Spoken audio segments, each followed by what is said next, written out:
हम देखेंगे section 115A of income tax. ये सेक्शन कहता है कि यदि कोई नॉन रेसिडेंट या फॉरेन कंपनी को कोई रॉयल्टी पेमेंट मिलती है या टेक्निकल सर्विस की फीस मिलती है तो उसके हैंड में कैसे चार्ज होगी। तो उसके लिए स्पेशल प्रोविजन बनाया गया सेक्शन 115A। इसमें सेक्शन कहता है कि where the total income of a foreign company और a non resident includes any income by way of royalty और फीस फॉर टेक्निकल सर्विस। तो जो यदि नॉन रेसिडेंट या फॉरेन कंपनी को पेमेंट यदि गवर्नमेंट से मिलता है, received from a government in pursuance of an agreement made by non-resident foreign company with the government, तो टैक्स रेट क्या होगा 10%। 10% ऑफ सच रॉयल्टी और फीस फॉर टेक्निकल सर्विस। मान लो गवर्नमेंट ने किसी प्रोजेक्ट के लिए टेक्निकल सर्विस के लिए 100 करोड़ रुपए पेमेंट किया तो फॉरेन कंपनी के हैंड में क्या चार्ज होगा 100 करोड़ रुपए का 10%, मतलब 10 करोड़ रुपए उसकी टैक्स उसके ऊपर लग जाएगा। इस टैक्स में सरचार्ज और एजुकेशन सेस ये सब भी इंक्लूड होगा। तो यदि किसी भी नॉन रेसिडेंट या फॉरेन कंपनी को गवर्नमेंट से पेमेंट मिलता है टेक्निकल सर्विस की फीस की या फिर रॉयल्टी की, तो उस नॉन रेसिडेंट के हैंड में 10% of such payment such received charge होगा। यदि गवर्नमेंट उसको 100 करोड़ रुपए देती है तो 10 करोड़ एज ए टैक्स उसके ऊपर चार्ज होगा। सेकंड बी पॉइंट क्या है, यदि उसको गवर्नमेंट से ना मिलके इंडियन कंसर्न से मिलती है तो लॉ में लिखा है कि वो अप्रूव होना चाहिए सेंट्रल गवर्नमेंट से, लेकिन बाद में इस अप्रूवल को कोई नीड नहीं है, ऐसा बाद में नोटिफिकेशन आ चुका है। तो यदि इंडियन कंसर्न से उस नॉन रेसिडेंट या फॉरेन कंपनी को टेक्निकल फीस या टेक्निकल सर्विस की फीस या रॉयल्टी मिल चुकी है तो उसके में क्या चार्ज होगा। If DTAA provides for a rate lower than 10%, then the provision of DTAA or section 115A, whichever are more beneficial to the SSE shall apply. That is, the lower rate of DTAA shall apply instead of 10%.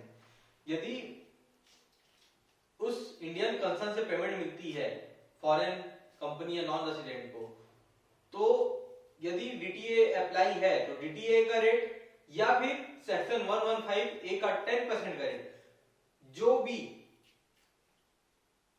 SSC के लिए beneficial होगा वो उसके में charge होगा। की notes क्या है, special rate of tax is applicable on the above mentioned income only. Balance income of SSC will be charge to the tax rate normal applicable to the SSC. मान लो कोई नॉन रेसिडेंट है, उसको royalty technical fees की service से income हुई 100 करोड़ रुपए और अदर इनकम भी जो इंडिया में चार्ज होनी चाहिए वो 500 करोड़ रुपए है, तो 100 करोड़ में चार्ज होगा 10% और DTA whichever is more beneficial to the SSC, और बैलेंस जो इनकम बचा 500 करोड़ उसमें वे नॉर्मल जो रेट है 40% वाला उससे चार्ज होगा। सेकंड की नोट क्या है, no approval of central government is required in case of agreement refer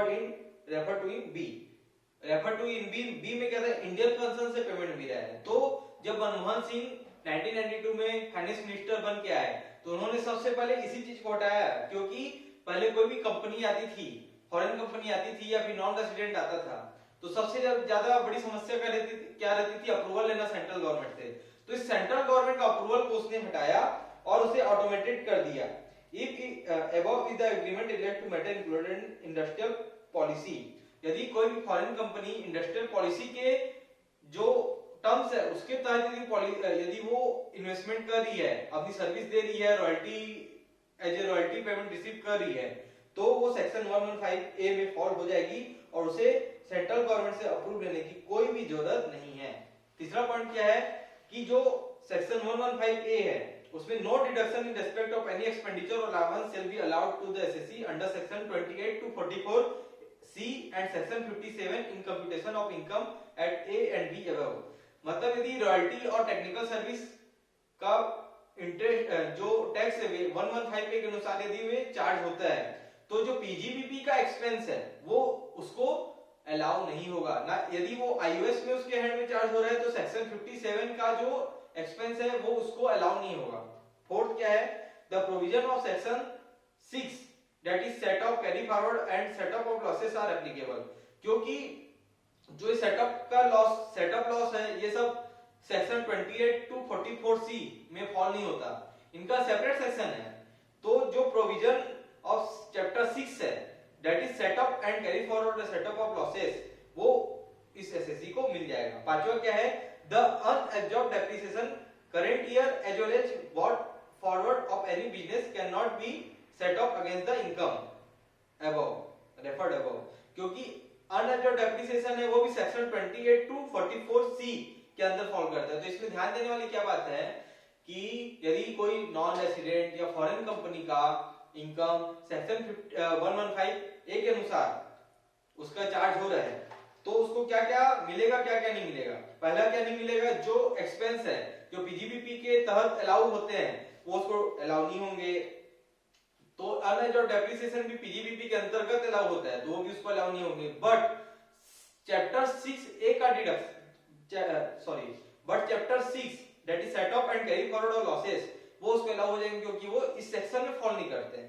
छठवां क्या, डिडक्शन अंडर चैप्टर 6 से मतलब क्या, एटीसी, एटीडी, ये सब का डिडक्शन उसको मिल जाएगा। पूरे फॉरेन टैक्सेशन में चैप्टर 6A की डिडक्शन रॉयल्टी एफटीएस में ही मिलती है, बाकी किसी में नहीं मिलती। सेक्शन 115B देखेंगे हम, सी देखेंगे, उसमें कहीं नहीं मिलेगा।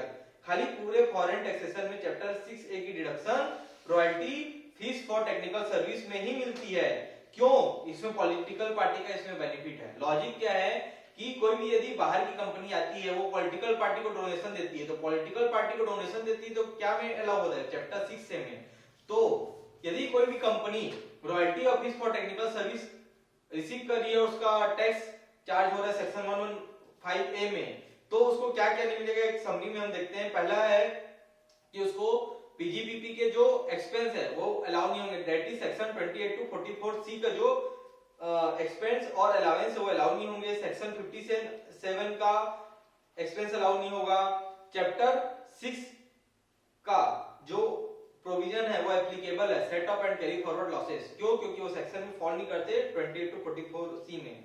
पांचवा क्या, अनएब्जॉर्ब्ड डेप्रिसिएशन, वो उसको नहीं मिलेगा, क्यों, क्योंकि ये 28 टू 44C में फॉल कर रहे हैं।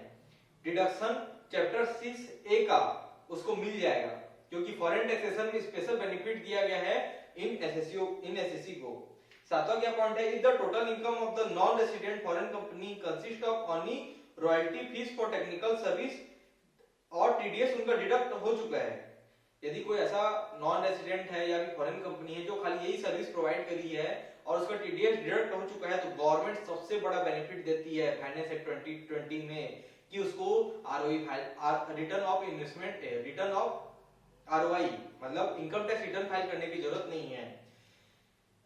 एक बार इससे मैं फिर से और करता हूं कि नॉन रेसिडेंट है कोई या फिर कोई फॉरेन कंपनी है, यदि वो खाली यही सर्विस प्रोवाइड कर रही है, उसका सेक्शन 115 में टैक्स लग रहा है और टीडीएस उसका कट चुका है, तो उसे आरओआई फाइल करने की जरूरत नहीं है। अमेंडमेंट आया है फाइनेंस एक्ट 2020 में। तो ये हम लोग का आज का लेक्चर था, सेक्शन 115A का पहला पार्ट। Thank you.